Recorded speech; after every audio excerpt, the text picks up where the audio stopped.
Hey, Hello. Claire. Welcome. Thank you so much. Thank you so much. So we are feeling our way through a new type of segment that we've been talking about for a while Mm-hmm. that we've never done before. No. So welcome to the experiment, guys. Welcome to the experiment. That can be said for so many things, really, So, right now. That's life in general, right? It is life. But when putting this whole thing together, I thought it would. I'm very fascinated by, I mean, this is how I got into the whole podcasting thing in general, but like people's journeys, right? Of course, And yeah. the struggle and evolution. And I thought it might be interesting for you and I, since you are such a fabulous personality, host, Thank you actress, so comedian, much. all of the Thank things. you. And producer of this podcast. I don't think Yes, we've correct. talked about that. I mean, if you listen to the intro, people might know that. The outro, the credits. Yeah. Yeah. Oh, yeah. Maybe. Oh, you're like, it says in the credits if you've ever listened. By the way. I have not. I'm like, that would risk me hearing my own voice. I can't No, you do it. can't do it. You can't. And that is fine. But yes, I am an honored. Is that correct? I'm an honored producer. Does that make sense?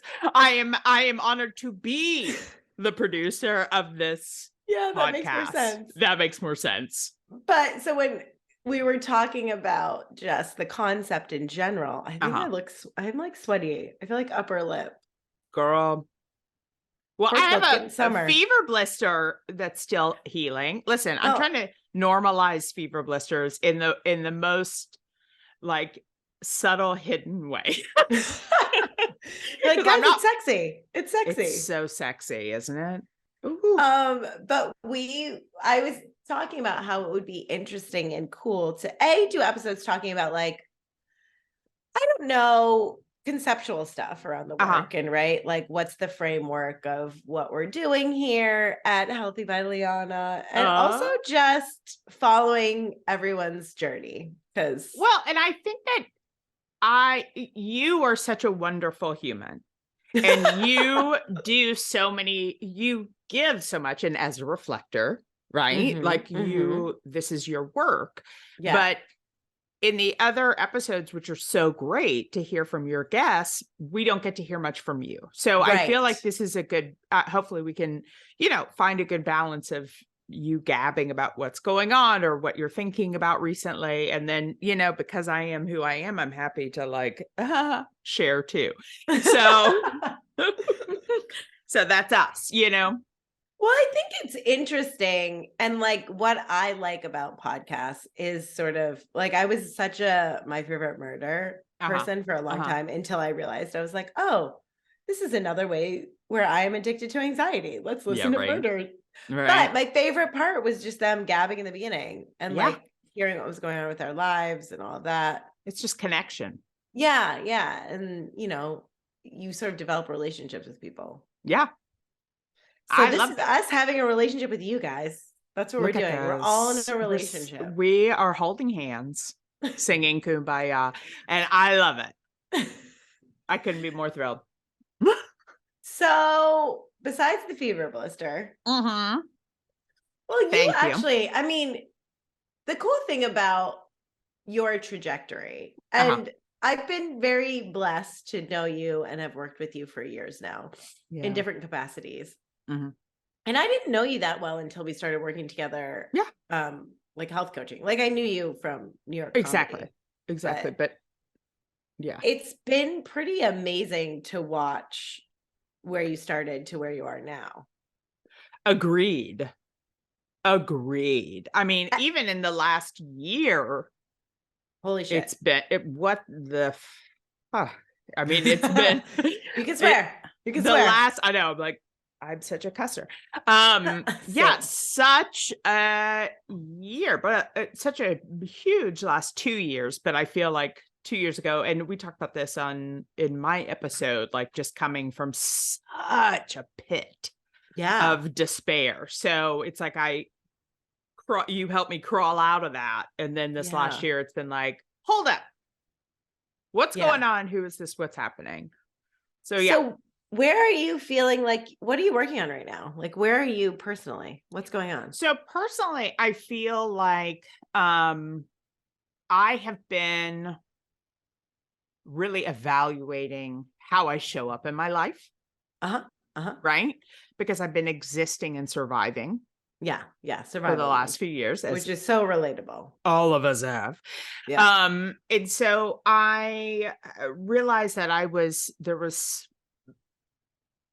there was a large part of my life that was devoted to someone else and draining, and I wasn't able to show up for myself at all. And so I kind of cut that tether, if you will.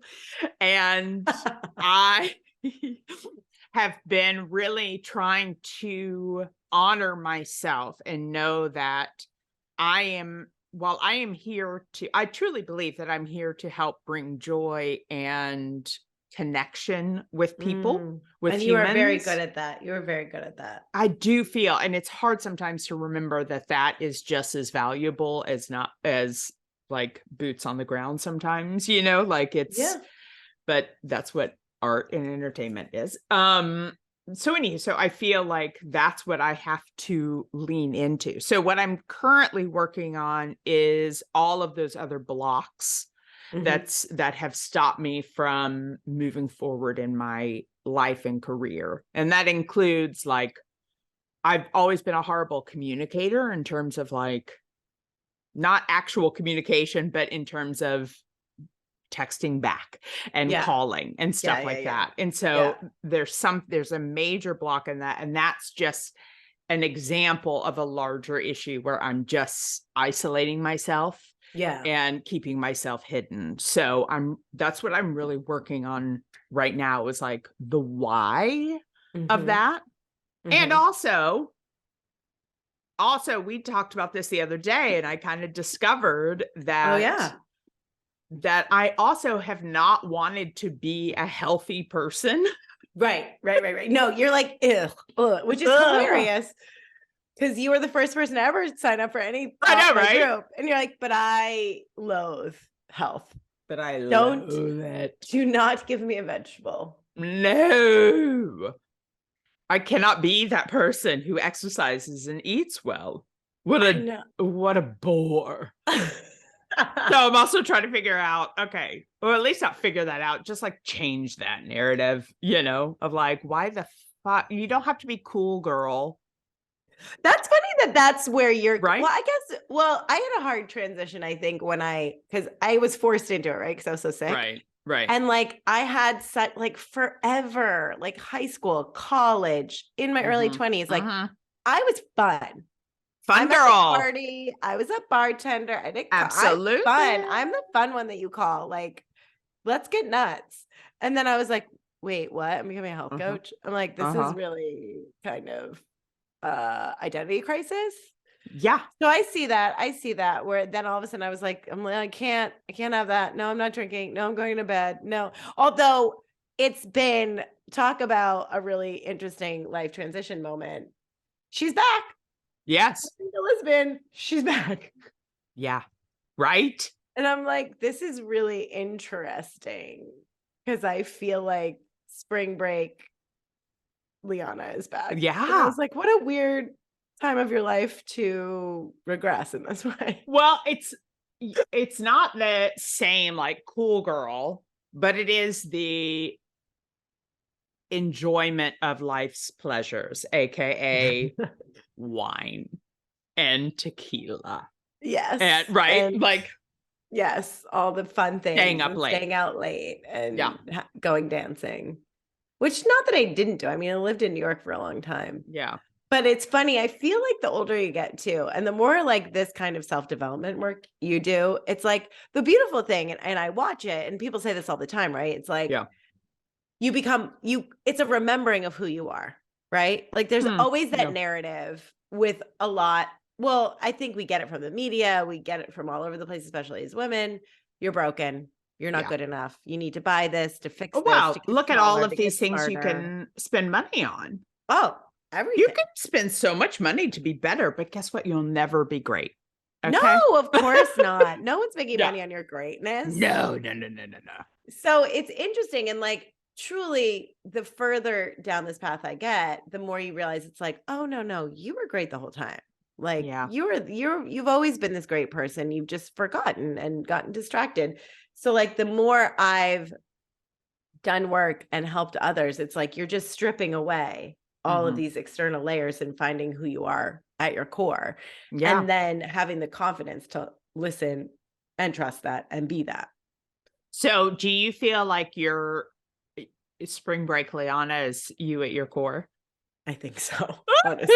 Yes. I was like when I was in December, I was at this Joe Dispenza retreat in Mexico. And we do these morning walking meditations. And I made friends with this girl, Charlie, who I love. And she's like Australian, but has been in England for a while. She's very like English. Yes. And she was like, you can always find, because you like listen to something and you're like elevating your emotions and you're walking as if you're healed or you're royal or, you know, like you're doing all of this like embodiment work. And you end up like spending an hour doing that on a beach in Mexico where it's beautiful. It's like, I'll sign up. Who feels better than that? Who feels better I can't. Than that, right?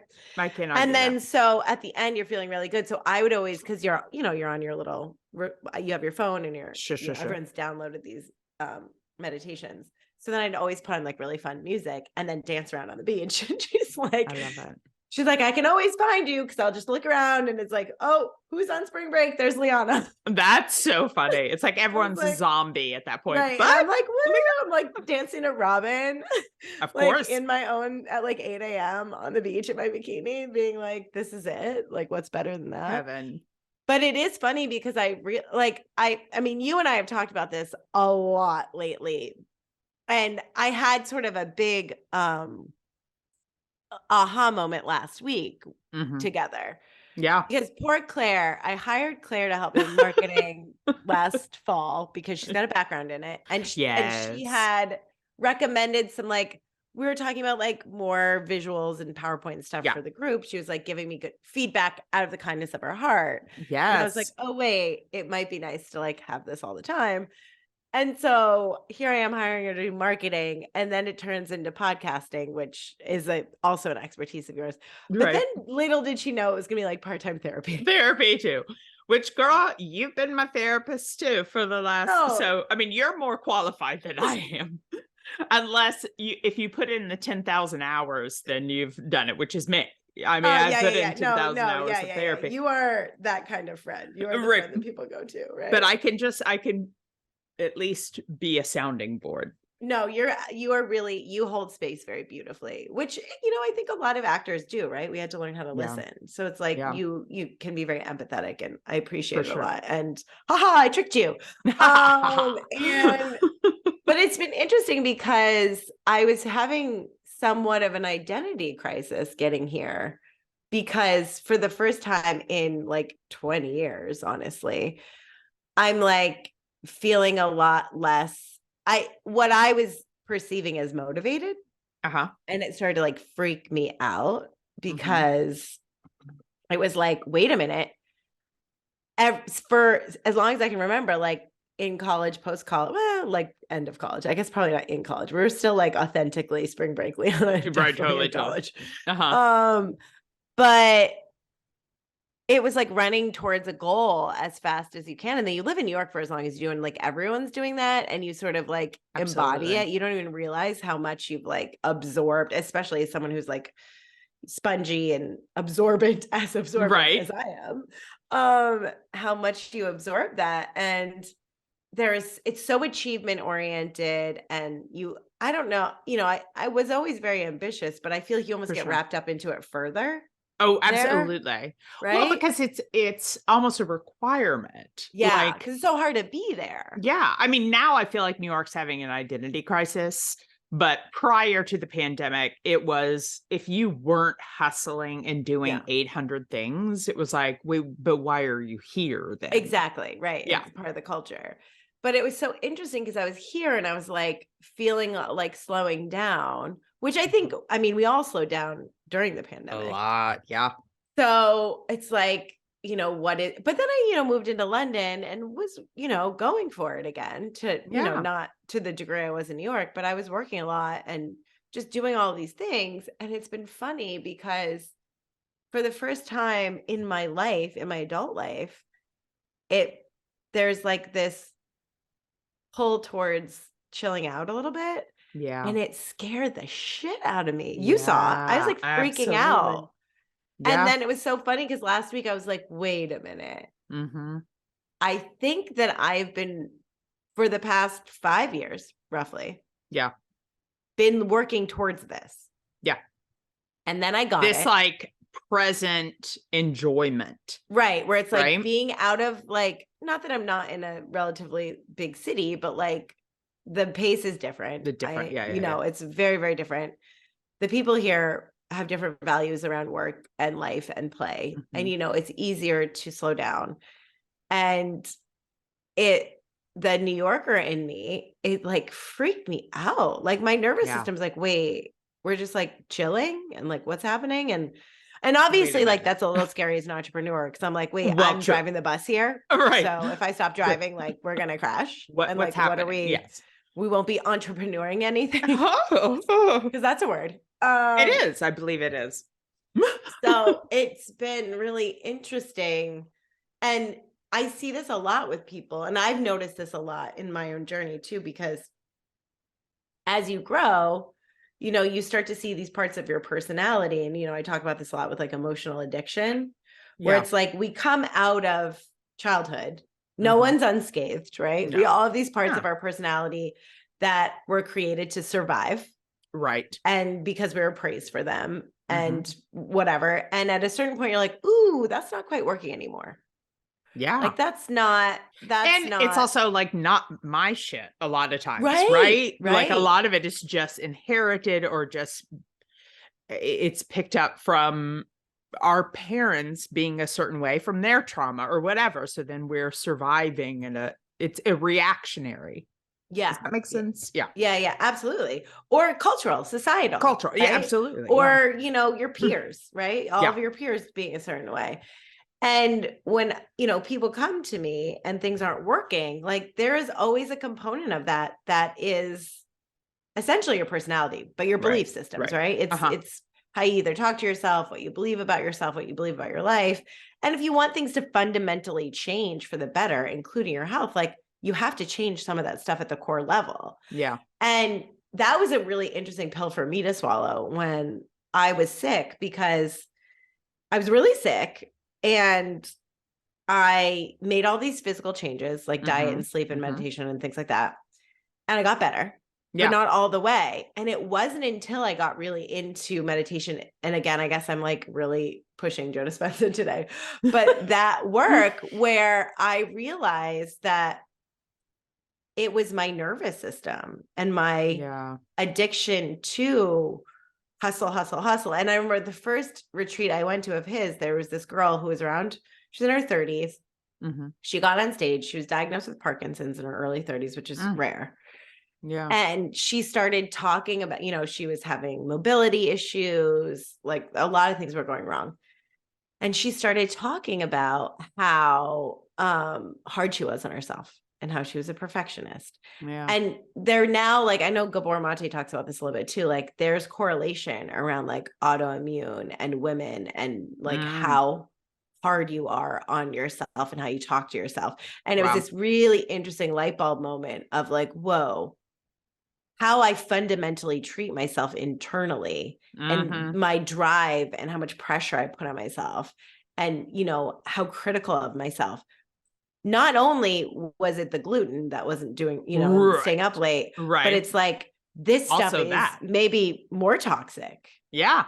And having to really look at like my emotional addictions around like anxiety and like longing and identifying as my parents were gone a lot when I was a kid. Yeah. Or that, they would go periodically and they weren't even gone a lot, but it felt like that's my memory of it. Right. Because that was such like a big emotional thing for me. That's probably how they were gone. Yeah. Too, and that I was always like, just felt so sad and so much longing.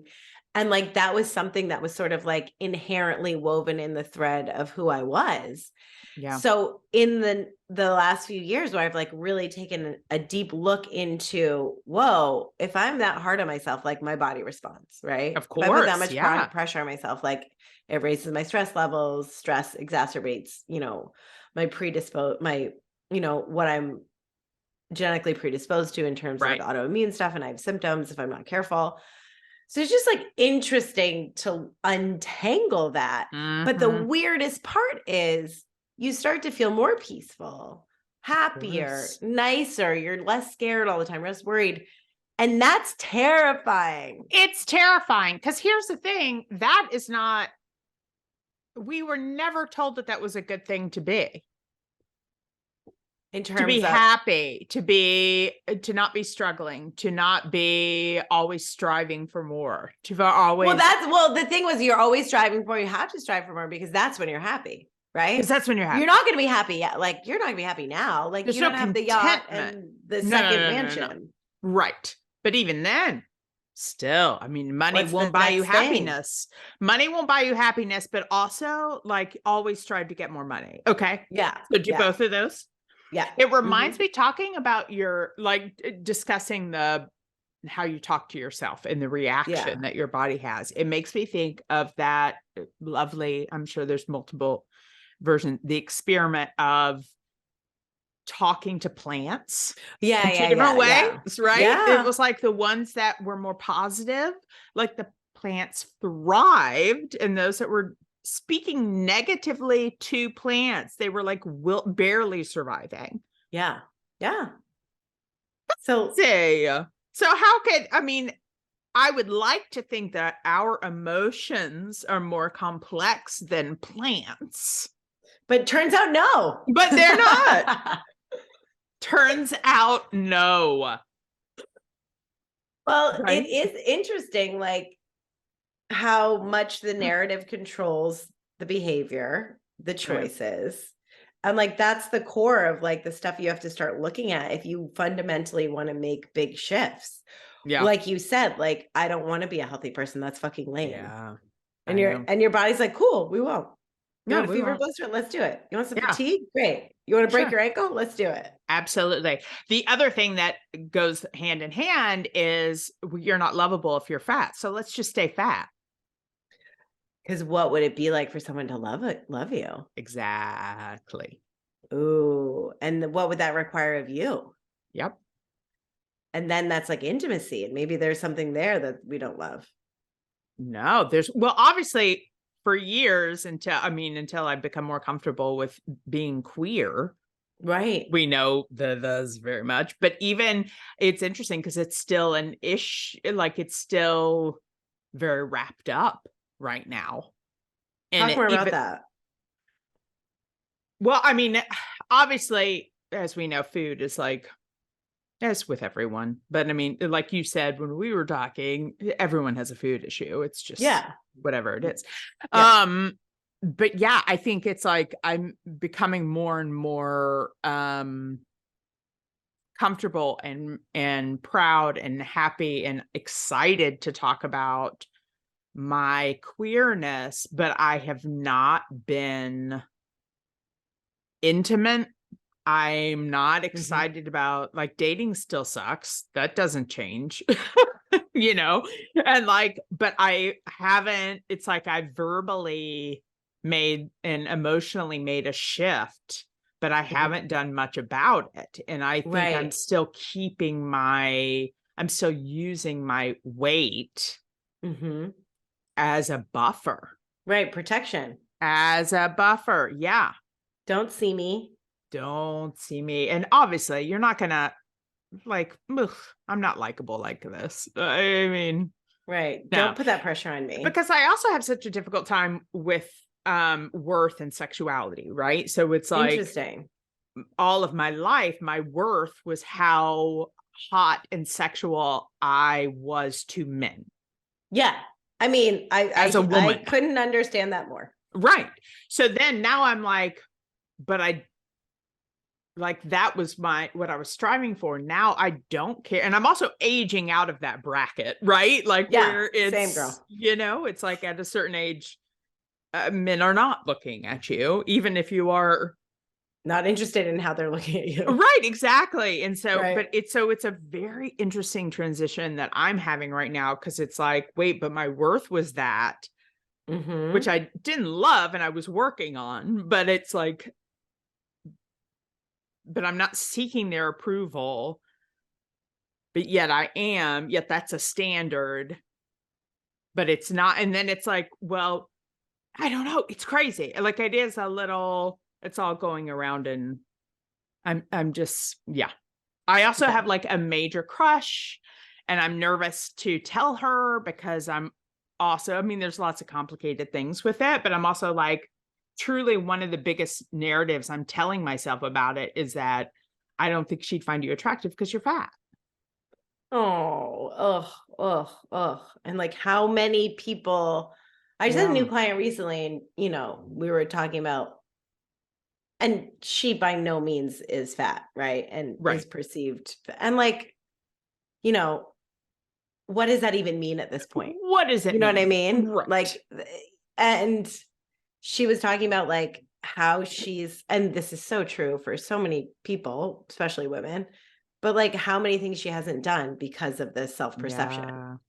Yeah. And like, I'm in my 20s. I've really thought I was disgusting. And, which is so sad to look at. And you're like, so sad. I know.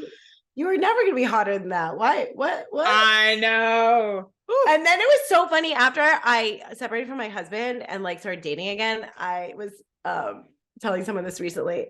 I was like freaking out because I like kept like, if I have too many glasses of wine, I'd want to be like, you have no idea how hot I used to be. I know. I'm like, do you want to see pictures of me in my 20s? No. That's why I feel like if someone compliments my legs now, I'm like, oh, no. Oh, they used to be so hot. Oh, no. If anyone thinks I'm pretty, I'm like, no, this is nothing. You have no idea. You used to have perfect skin. Idea.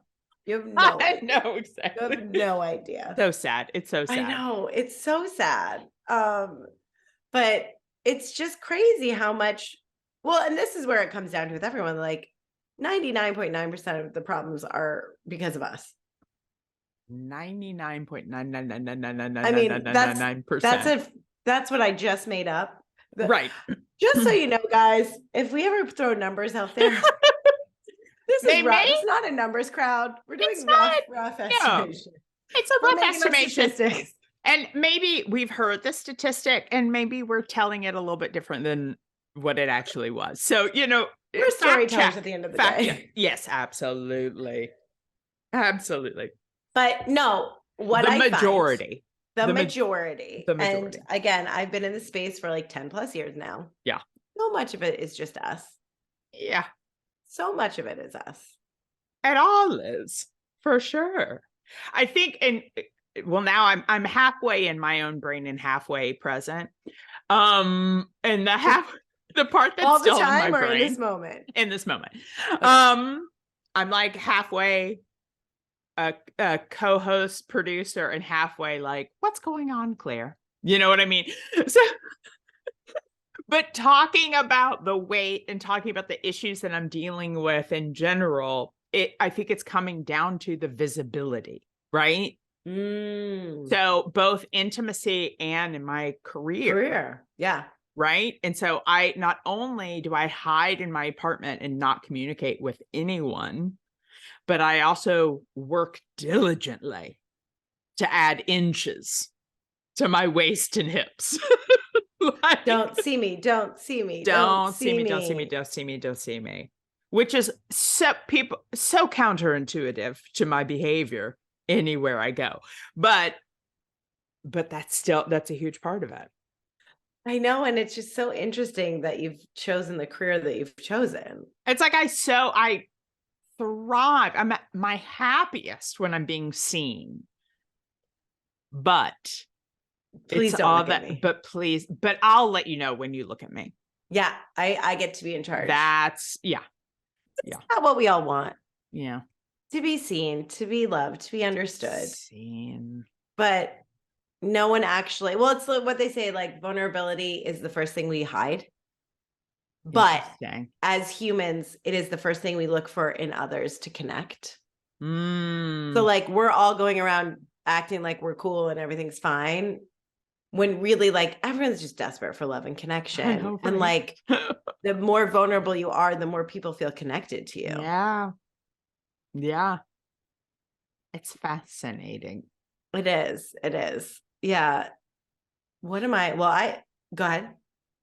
No, I was going to shift the conversation back to spring break Lianna. Oh, and see, because I mean, here we are. We were on that, and then we just I think I took over and said, let's talk about me. Let's have me time.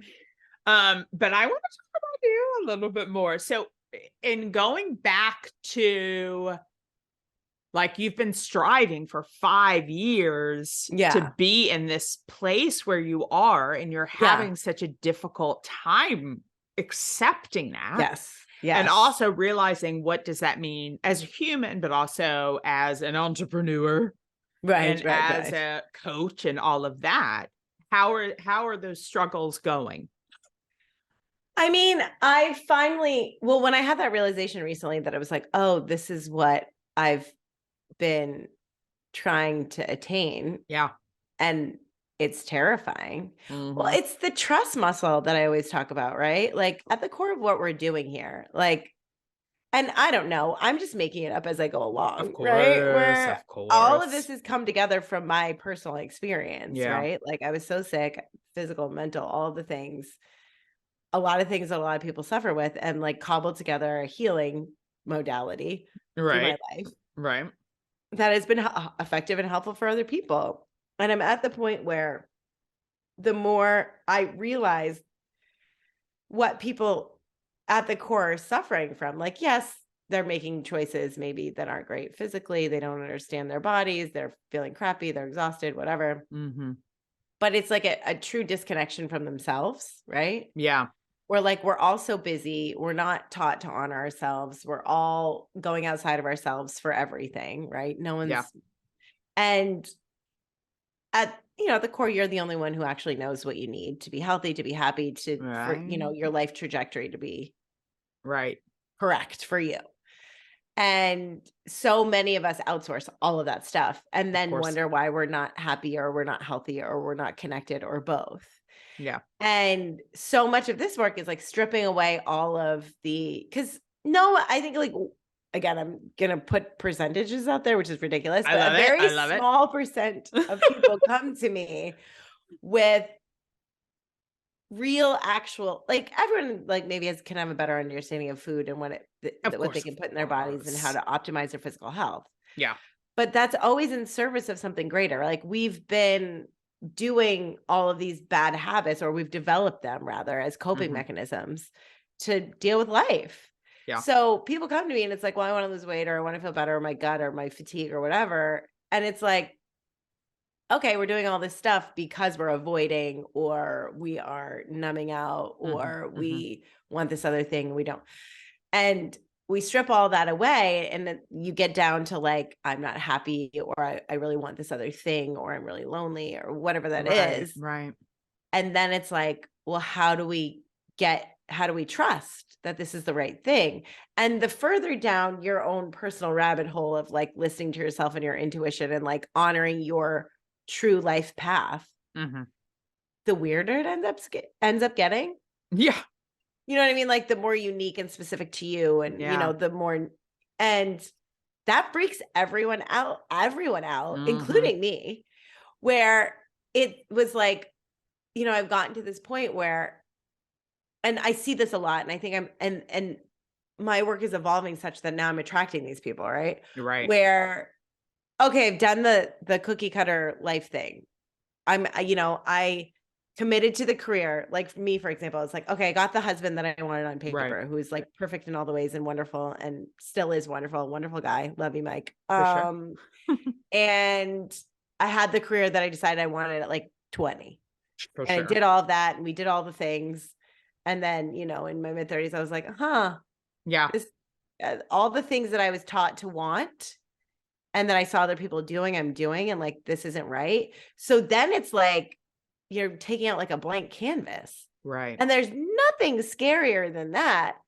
And then it's been really interesting because so much of what now I do for people and what I learned through like working with Kathleen, who we've heard on the podcast, working with Jocelyn, like all these people who had tools like to understand your own personal leadership and listen to yourself and trust yourself, was like, how do I navigate the world and navigate, like, how do I listen and trust? Always listen and trust, listen and trust. When you have no clue, like, what's the next right step and the next right step. And you always hear me talking about this. This is why you have to like spend time being quiet. And this is why it's good to make choices that like optimize your brain so you can really feel good and have the energy to really listen to the next weird thing that you're meant to do. Yeah. So then it's been a really interesting moment where it's like, oh, I've spent the last 5 years, next right step, next right step, next right step, not really knowing, looking backwards and being like, oh, that makes sense. This is weird. This is weird. I'm going to feel into this. And this is weird. And then it landed me in like Portugal. And then like here. Who knew? Then it's so weird. And I'm here and it's so nice. And I like my apartment and my new friends and, you know, all of the things here. And it's terrifying because all of a sudden my life looks so different. So different. Yeah. And feels so different. So my nervous system's like, what the? And then it's like, how do I trust that this pleasantness is okay?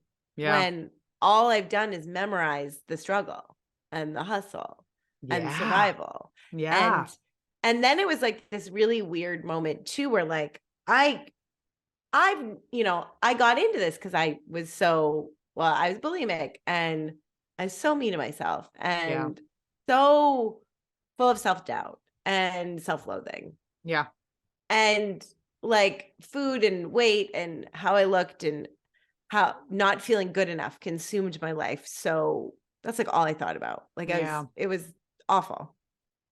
And to be at this place now where it's like, I feel really content and peaceful and happy with myself. Yeah. It's like, I don't even know. It's like, I have these moments of like, is this okay? Like, am I allowed to deserve this? Like, and then what? Yeah. Right. And that's why it's like, well, of course you know, help others heal or you show up and of course, you know, do whatever. But it was really interesting because even with this, there was a couple years ago, still, I need to prove myself. I need to be worthy. I need people to know that like I matter. That you matter. Yeah. And that you have this gift to give. You've studied to enhance it. You've done all of the credentials and things. Yeah. But like we matter no matter what. Like you need any of that shit. Like you're worthy, you matter. It has nothing to do with your accomplishments and your achievements, right? I know. But or like, how sexy you are. Or how sexy or big or small or young or whatever. Like you always matter. And it's been funny too, because like I had a big, I don't know, I want to say nervous breakdown, but that's not the word at all for yesterday. Or as from this, at least from the South, a come to Jesus moment, you know, like a come to Jesus moment, even though, whatever you believe. Jesus. Yeah. You know, Jesus is not really part of my narrative. No, it's not. But if he's part of yours, take him, guys. Then people love him. Good for you. Him. Good for you. Happy Easter. Merry Christmas. Just for you guys. And just for you. Well, it's interesting because, you know, I'd say, you know, how you do one thing is how you do everything. And they always talk about how at the core, like love and money are really connected. Yeah.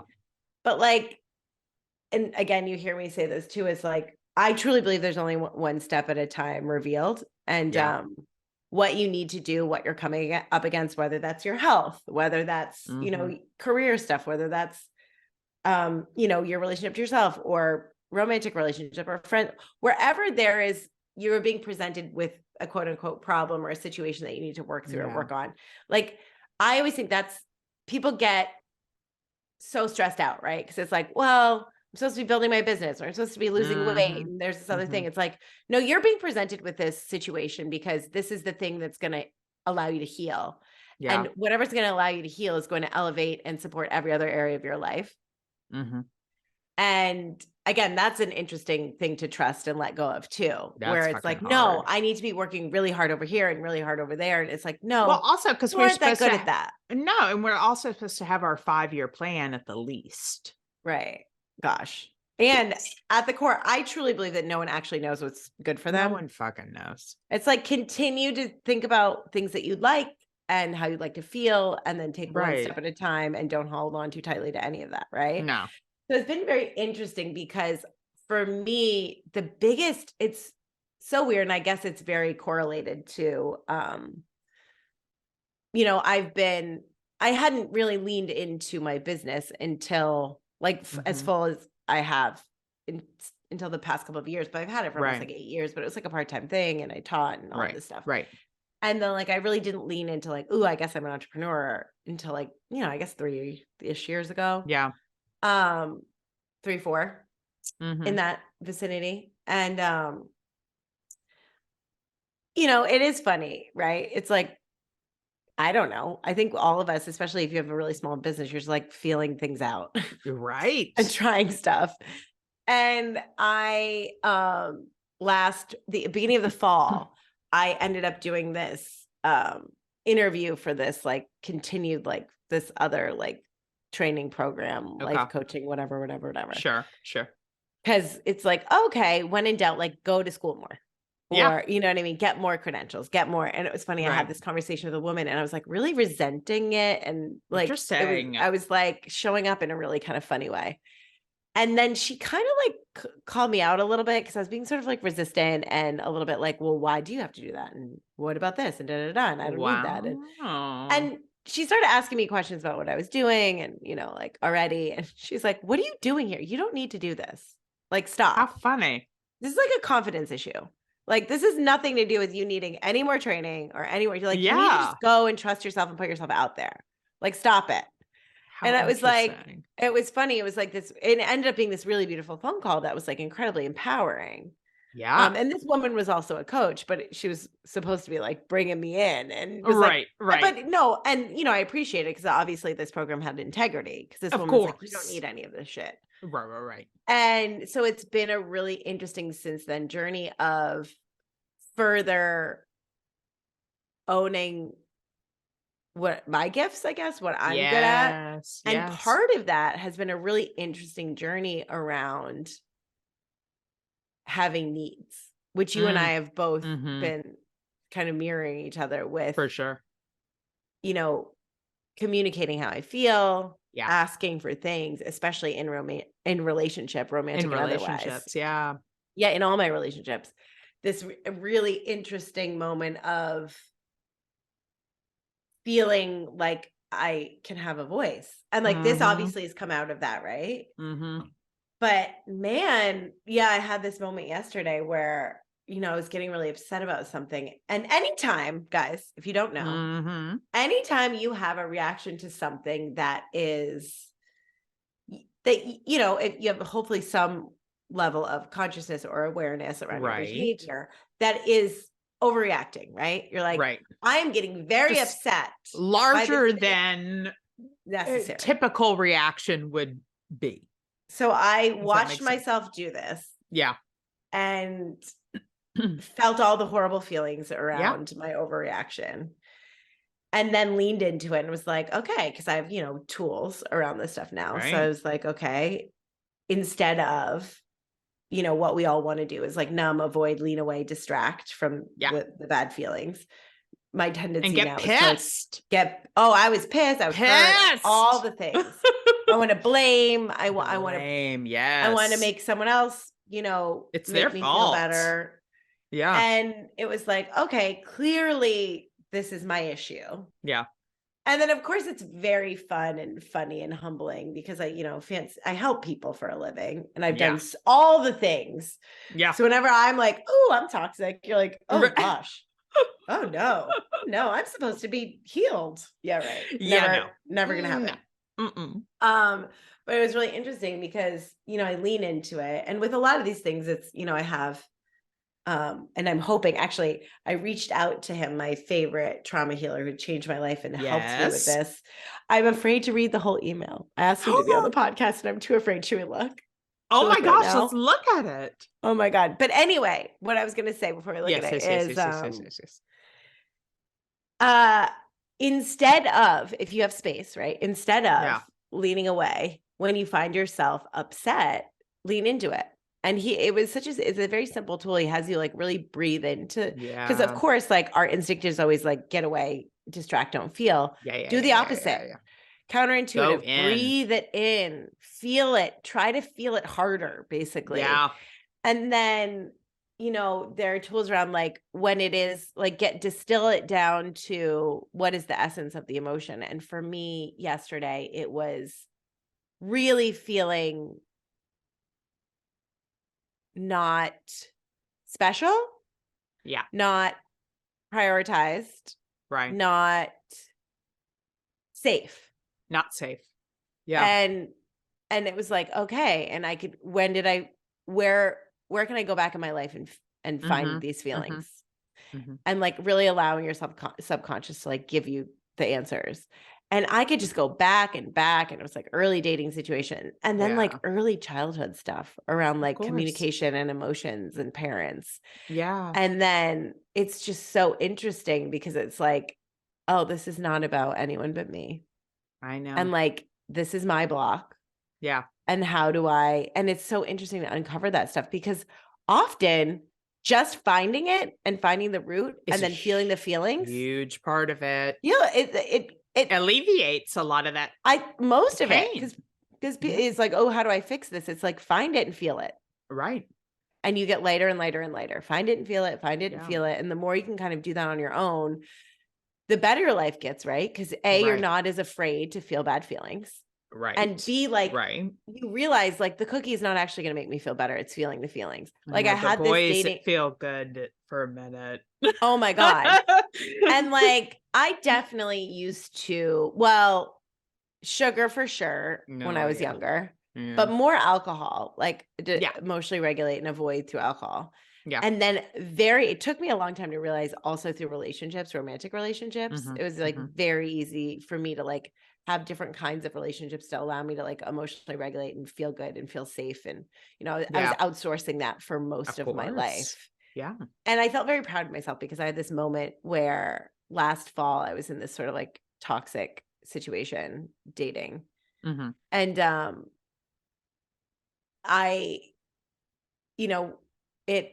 was it was like very upsetting and I was out and, I had this opportunity. I was out with a friend in London and they were like, all these other guys that would come out with us and da, da, da, da. And it was like, oh, this would be a very easy way to like distract myself. And it'd be fun probably. And I don't know, whatever, get a cute makeout in or something. Yeah. And it was one of those moments where I was like, no, I'm going to go home and feel my feelings. Yeah. And I was like, cause I'm going to just I'm going to distract myself from my feelings and feel shitty longer. Not going away by distracting. No. So it's like, do you even have the energy to distract right now? No. Well, it was like, it's like once you know better, right? Yeah. Like the wine's not going to do it. The pizza's not going to do it. And like at the core, most of the reason people come to me is like, they don't realize they're using food. Yeah. Or whatever, sex, shopping, Netflix, smoking, drinking, all of it to emotionally regulate. And once you are brave enough to not shy away from those feelings and like create tools for yourself around it, you become so much more powerful. And like all of those vices have no hold on you anymore. Yeah. Because it's not actually good. And this is the interesting thing too. It's like so many people, and this goes back to like what we were talking about earlier with like emotional addiction or, understanding these parts of your personality, whether you're addicted to suffering or anxiety or guilt. We found that out about you recently. Like you are very addicted to feeling guilty. I am. And there is such a narrative around you being a sad girl because of your family. Absolutely. And, the loss of your mother and your sister. I am a person who I grieve. I grieve all the time. Grieving. I'm suffering all the time. And that's why you probably don't have space to respond to people and other things. Like you're just grieving. You have a full-time job now. Yeah. Right. And we all feel like oh my gosh, it's so hard, right? How am I ever going to stop eating Skittles in bed or whatever it is, ice cream in bed at night? Exactly. How am I ever going to stop being this girl? Yeah. Honestly, knowing it, once you know it, once you see that, once you become conscious of these toxic habits and patterns, yeah, you can't unsee them. And every time you do it, you're like, oh, pizza's not going to make me, pizza's going to feel good for a second, but I'm going to feel bad later. know. And maybe it takes years of still doing it, right? Because we always talk about that the period of healing where you know better, but you're not doing better yet. That is fully me. And that sometimes takes a really long time. It takes a long time, my friend. Because I have to say, I can't tell you the number of times I'm like, this isn't good. This isn't a good idea. Don't do this. And then I'm like, fuck it. I don't care. I just want it. I want it now, because I also want myself to suffer a little bit, right? Because it's like, I want this like pleasure, which half of it is the actual flavor and the deliciousness of certain things. The other half is just that I know that it's a bad thing, right? If those percentages are correct, they most likely are not. It's more about, I know it's not a good thing for me. But yeah, but I also feel like thinking about recently, after untethering from a bad situation, from a toxic relationship, I was processed, and there has been a year worth of processing to get to that point as well. Yeah. But then that week after, like, officially it happened, I was sharing with a lot of friends. I was talking a lot about it. And all I fucking wanted to do was like gulp wine. Yeah. I just wanted to. And I was like, do it, just do it. And it's not that I did it every night. I did it one night. It was like, I need this. And I had, like, one of my friends was there, and we just gulp, gulp, gulp, gulp, gulp, gulp, gulp. And it was divine. I always tell people too, it's like, it's not that you can't have the cake or overdo it with the wine or whatever. It's like, just know what you're doing. Just know what you're doing. And like, we're never going to be perfect. Know what you're doing. Know that, like, because that's when we get ourselves in trouble. It's like, oh, the wine's the answer. And then we'll chase it and chase it and chase it until we're alcoholics. So it's like, no, wine's not the answer, but it's the answer I'm choosing right now. Right. And it's how I want to cope right now. And when the wheels fall off of any situation, like one of my clients who I've had now for a year or so, who's so delightful, her life completely fell apart in a million pieces. The rug was pulled out from under her, and she gained weight. Yeah. And she looked into sugar and wine and things like that, and being sedentary. And I was like, guess what? When life falls apart, of course you're not gonna, like, things are so hard and stressful. We're gonna go back to like old coping mechanisms, and that's okay. Just don't do it forever. Don't do it forever. Well, and I'm somewhat safe with, I say this, but I'm somewhat safe when it comes to wine or whatever. Like, I don't drink when I'm by myself. Typically, I don't, sugar is my biggest issue, but I'm always eating sugar right now. So the wine was more of like an extra, like, right. We got to just like go over the top with that. But in general, we got to just not do it forever. No.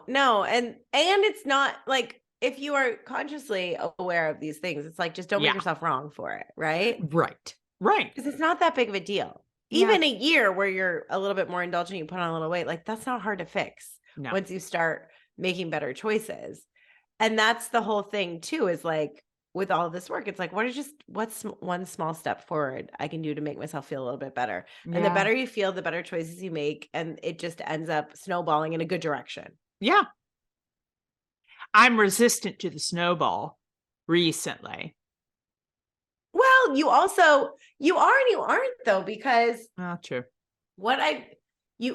Because you're making these big life changes still. Right. So of course you're not, you know what I mean? Like, when we are just saying no to things, or, you know what I mean? Like, you're really breaking apart old habits and behaviors that you've had for a long time. For sure. And making better choices. Like, you've destabilized your life a few times over and over again in the past year. Yeah. So whenever we do that, like, the wheels fall off a little bit. They fall off a little bit. And that's okay. That like all of life is like, there's another mess. You clean it up. Things are good. There's another one. There's another one. Like that's the one guarantee in life. And I guess, are we bringing it full circle? That there's always going to be suffering.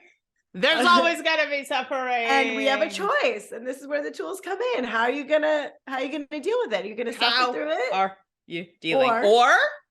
Or love through it. Love through it, girl. Oh my God. Yes. Is this the worst episode yet? Maybe. No, I say it's the best, but that's also because I'm biased. You are. All right. I'm checking the email. What did he say? I'm so nervous. I'm so nervous. Oh, it's not in this email. It's the other email. Where is it? Drum roll, please. Drum roll. Da, da, da. Da, da, da.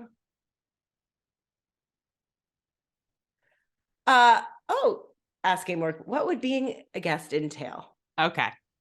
So we need to write some specifics out. He didn't say no. Well, this is someone who's a bit more introverted and is not of this world. And you know what's funny about this is that I just assume people like talking about themselves. You know what's so funny? I got drinks. Again, I was gulping wine the other night, but again, it was weeks apart. I was gulping wine with a friend and she was like, I want to give money to the band. Like there was an adorable little jazz quartet, whatever. And I was like, sure. I had money. I was like, well, you take it. You had the idea. She was like, no, I cannot.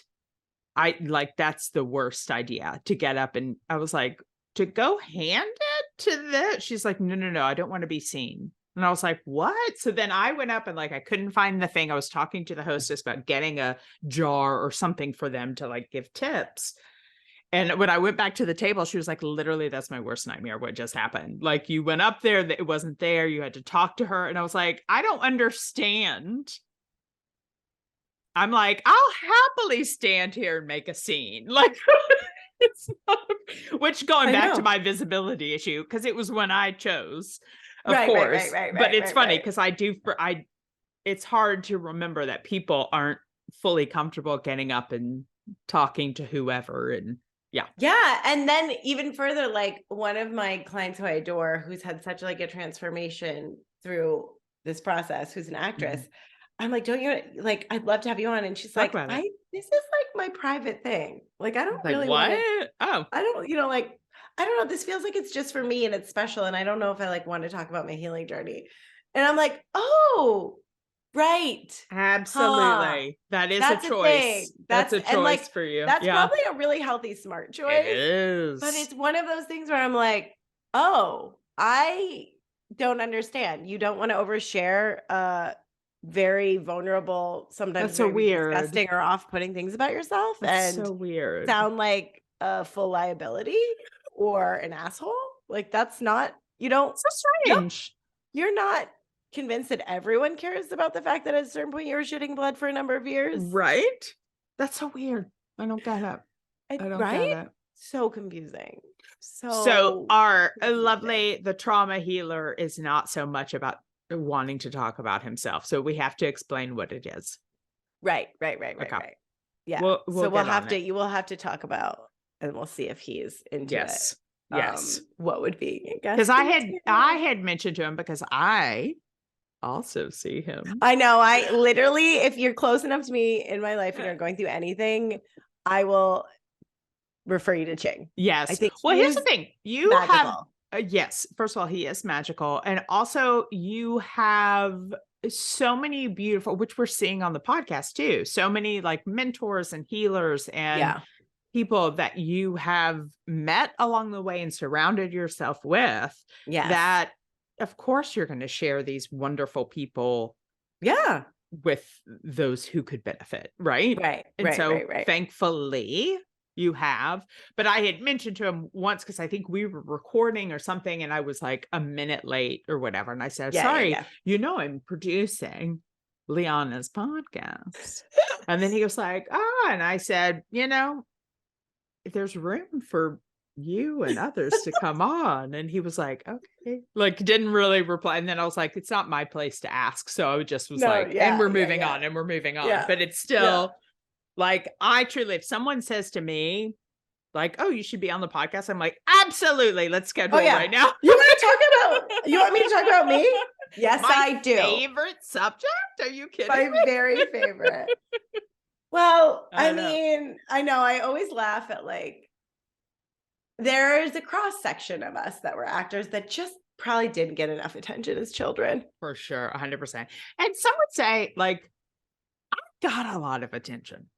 I mean, I'm the only child, so I probably did too. Right? But your parents were traveling. But not even that. I mean, they were, but like not that much. All the time. Yeah. No. And like, yeah, my mom, if you're listening, like, great job. You were great job doing all the things. Absolutely. So it's like, what's my damage? I know, right? But then I feel like it goes down to like epigenetics and also like past life stuff. Oh, right? Interesting. I'm not opposed to it. I don't know if I fully, but I also feel like there's all of my other past lives, if I'd have them, did I just get enough attention? Right. So this was like, we're gonna make you an only child. We're gonna make you an actress. We're gonna make you an asshole. An asshole. Yeah, that's you. Or I feel as though it's a bit of like been in power or been a leader. Oh. And so then it's like, I'm not a leader yet in this, so I need to make it loud and clear that like, this is my spirit. This is who I am. Yeah, interesting. I don't know how I feel or believe with any of that stuff. Yeah. Like, I'm always open, but I don't know. I do feel like, who knows? Who would ever know? Exactly. Right? How could you ever know? Yeah, exactly. I did do a past life regression once with specifically on the topic with my mother. Mm-hmm. With my intuitive astrologer, who I love, who I talk about all the fucking time, because she also does past life stuff. But because I was like, I feel as though I came into this world with a stronger connection to my mom than like, because we had a stronger connection than she did with my sister, and like, not that she didn't love her and you know, all of that, but it was like, it was a strange thing. And so I did a whole regression, and like, supposedly we've had all these lives together, and like the dynamic has been, we've been competitors at times in the past and all of these. So it was just very fascinating. Am I living and dying by that? No, but I find it fascinating, and I'm not I guess who the hell knows? Yeah. Well, it's one of those things too, where it's like, there's so many different ways to feel safe or get information or whatever it is. Like, you know, religion, spirituality, whatever, human design, astrology, there are all these different modalities where you can outsource. And well, you know, whatever works for you, truly. Right. But listen, I'll talk to anyone and everyone, and I'll pick and choose what I want. Exactly. But at the core, it's like, you're the only one who knows what you need. Yeah. So like, do not let Mercury tell you anything. Right. Even though it's hard to deny when it's in retrograde. Sometimes weird shit is happening, and you're like, or it is a relief where you're like, why do I feel so crazy? And then you talk to everyone's like, oh, I feel so crazy too. Yeah. I feel like that's the whole world right now, but that's just a different conversation that we could go into another time. The whole world's world, a transition. Which we are. I mean, if astrologically, if you look at all the things. Interesting. Like, yeah, I don't know. I don't know about the things. Yeah. There's a lot going on. Yeah, there's a lot happening. I was thinking, as a way to wrap things up. Yes. What are we working on? Goals. What are the things you're like? So I wrap up sessions and group calls this way, where everyone kind of figures out what they need to do. Or they want to focus on moving forward for the next, you know, because we'll do these periodically. Yeah. So if you hated it, sorry. But I bet you had a great time. A grand time. What are you? Yeah. What are you focusing right now? What do you need to do? What do you need more of? What do you need less of? So I think while I'm working on this visibility issue and part of that is also tied into my motivation and things like that, right? Mm-hmm. Two large effects from Mm-hmm. it have been my health. Mm-hmm. And I'm like, my health really is first and foremost. I'm like, it's all about that. So I feel like that has been such a focus. And I think my communication in expanding my community, because there have been shifts, and because it's so interesting, because it's like so many people have left New York, and so many of my strong friends aren't here. And so it's like, okay, only but your weak friends. Only my weak. They're so weak. They're so weak. I can't. They're also strong. They can't lift anything. Not a thing. So yeah, so I feel like it's the community and health aspect because and what does that actually look like though? Like, what is that? How dare you ask me? I know. I'm like, what are you actually gonna do? I know. Because you can talk a big game, my friend. Girl, I can for talk. Days. Woo, for days. Boy, oh boy, oh boy. Action, different thing. Yeah. So actually the one thing that I've been thinking about for days, and I have the email open and ready to go, but I haven't done it yet, is I want to join the Jewish Community Center to use the pool. Because I think I need to, because my ankle is, listen, I haven't been doing my PT the way I need to do it. I've put on a lot of weight and I've lost a lot of like muscle and stamina. And so I'm like, honestly, I want to take at least a month and and I love swimming. I love a fucking pool. Me too. I love a fucking pool. I mean, I'm a lake girl, but ocean pool, I don't care. Put me in body water. I mean, pool's the top. Swimming's my favorite thing. Interesting. Pool's the top. Why do you think? Pool's the top for me. Why? Because you love chlorine and other people's urine. I love chemicals. Oh, I love chemicals. No, because I grew up going to camp for 2 months every summer, and we were in a disgusting lake pond thing. I don't like not seeing what's in it. And then also when I was younger in the Atlantic Ocean, because you cannot see, well, you can't see anything. Yeah.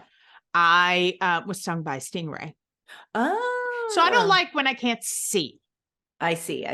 So like in the Caribbean or whatever, sure, not a problem. I'm in that water. But if I can't see my feet through the water, I don't like it. So yeah. Oh yeah.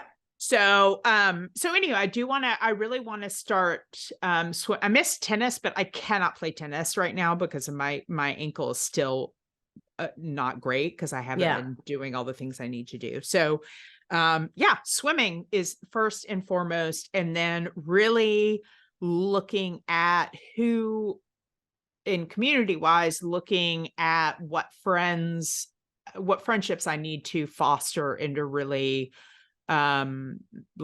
make those connections and schedule. So you're gonna call or text someone who you're gonna schedule some time. Let's get it. Much. Yes. What are we actually doing? I am going to schedule hangout time. Great. With 3 people. 3 people.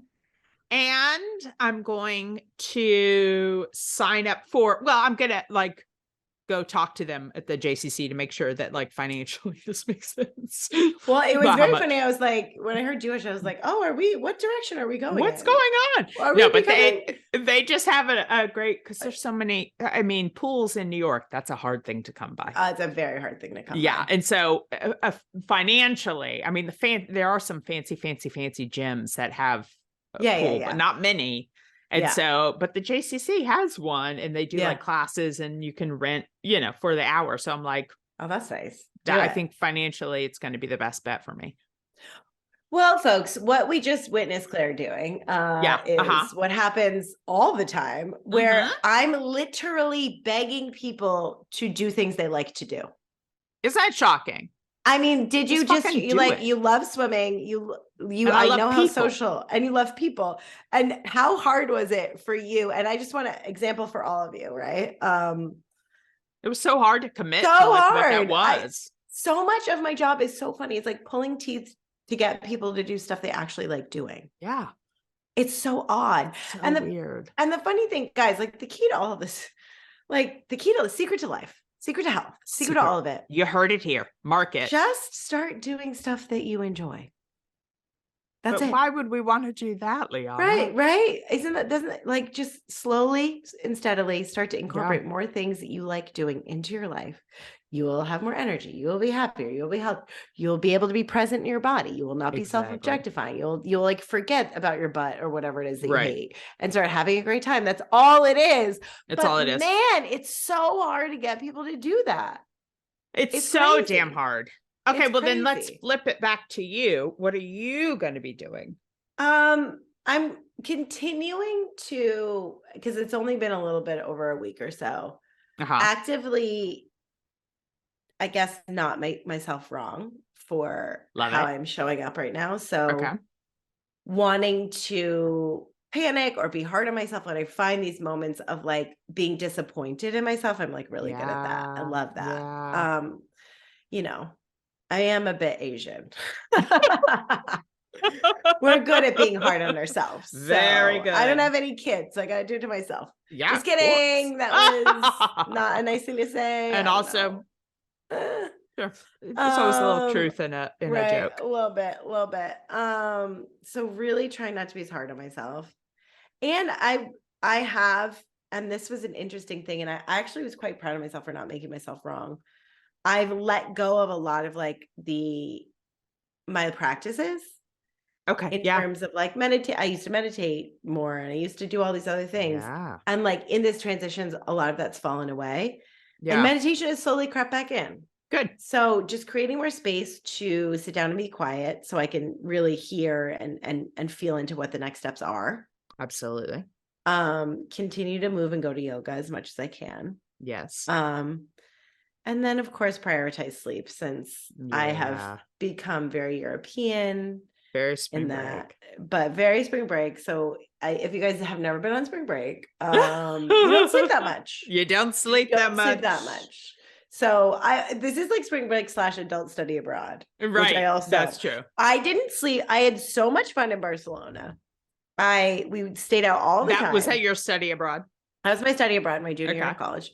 Then I came back and I lived in DC where I went to school for the summer. And I was so tired from a semester in Spain. Yeah. That I thought I had something wrong with me. Yeah. And I like made my like parents pay for all of these tests. I thought I had like mono and Lyme disease. I was just girlfriend was just tired. I had so much fun. I was just tired. My mom was so pissed. She's like, do you know how expensive all this shit was? And like, literally, you're just tired. And I was like, yeah. I'm exhausted. It's so much fun. Yeah. But we have a diagnosis now. Yeah. Exhaustion. That's the problem with me. I always joke because like my dad's side of the family, it's like everyone's like super fun. Yeah. And like there's a little bit of a tendency to like go a bit to be a little too fun. Oh girl, I get it. So you put me in these situations where like I'm such a Taurus in the sense that like I love things to feel good. Yeah.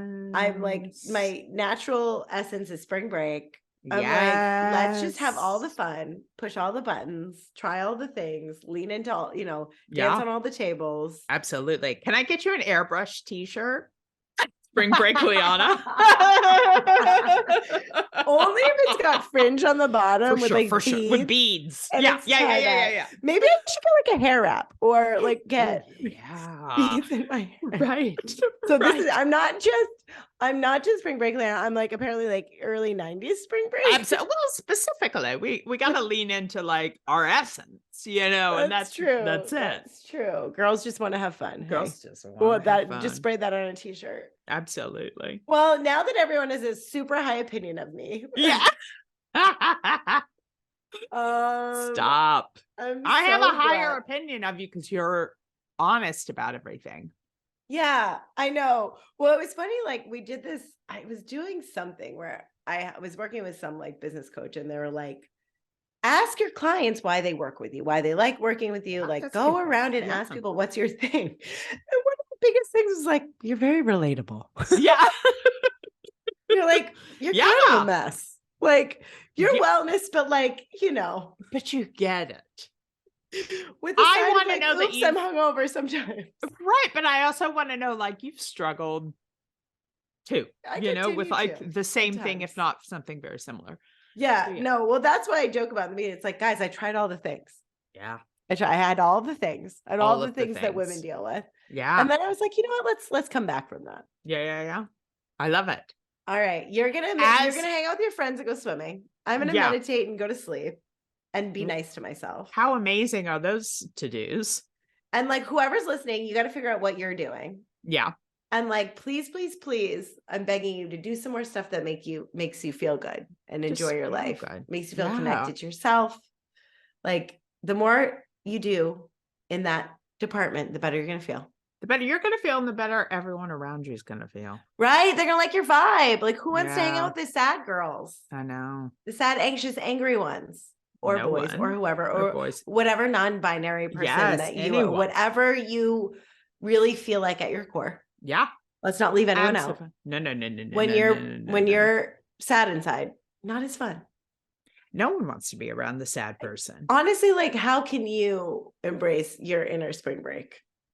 I love that. I think that's the ultimate like takeaway for today. Mine is swimming and hanging out with friends, which honestly is which you break. Very much do on spring break. So I know mine is meditating and sleeping, so that's not very spring break because your existence is spring break. So you're going the counter. So truly, guys, find your inner spring break. I love that. It. That's everyone's homework. And the other bit of homework that I would like to throw out for everyone. Please give people homework. Is if you are enjoying this podcast, please subscribe, like, comment. I know that sounds so silly and every podcast says it, but it really does help because we all live in just a bunch of different algorithms right now. And so that just helps in sharing the love. So I would love it if you could do that and share with a friend if you'd like. Please. I would also love it. We were going to ask, we should maybe we could do it at the Love Through It Gmail account. Questions. We love a question. We love a question. And in these segments, want to answer some of yours. So if you have a problem, a question, something that you would like us to talk about here, something that you would like to be addressed. Absolutely. To how to find your inner spring break, whatever that means to you. You can send it through the Instagram DM, Love Through It podcast, I think. Podcast? And then also with Gmail, Love Through It podcast at Gmail. Great. Wait, so what's your inner essence if mine's spring break? You know, the first thing what was it? The first thing that came to mind, which is so disgusting, and it's a reference that only some people will get. Did you ever? First of all, Monty Python. I grew up as like yes. That's like why my comedy. Yeah. That and Will Ferrell on SNL. I know, but he was. I was older. Like, you're allowed to do this. I know, right? Well, Mike Myers. Yeah. Dana Carvey, I think more for me. Yeah. But anyhow, both. Monty Python, the end of Meaning of Life. Do you? It's the worst. It's just I can't watch it, but it's the first image that came to mind. It's one of I can't remember which actor is doing it, but in a huge fat suit and eats so much. It's like surrounded by so much food and just like literally shoveling it in and then vomiting in a bucket and shoveling more food. That is what came to mind when you asked what my true essence was. Unpack that. We need to unpack it. Okay. I don't know if I agree with that being your inner spring break girl. Can you tell that I'm going through some food issues right now? And I don't mean to laugh, but no, it's hilarious. It's hilarious. And listen, I'm not going to lie to you what the first thing that came in my mind was. I'm telling you. Right. So that's why we're here. That's why we're here together. We need to unpack that. Yeah. We maybe need to find out what your actual one is. Okay. That's part of your homework. Okay. That's part of figure out what your true spring break essence is. Because mine at the core is like feel really nice, have fun, connect, hang out. right? Well, yeah, I mean, I'd like to say same. But in different ways. I know, I feel like some people's might be a little more relaxing, or like in their book club. I don't know. This is getting weird. Which checks out. Great. Let's wrap. Yeah. We got to wrap it up. Okay. Thank you for listening to all of this nonsense. I hope you took something from it. Do your homework. Find your inner spring break essence. We love you so much. Thank you for listening. Thank you.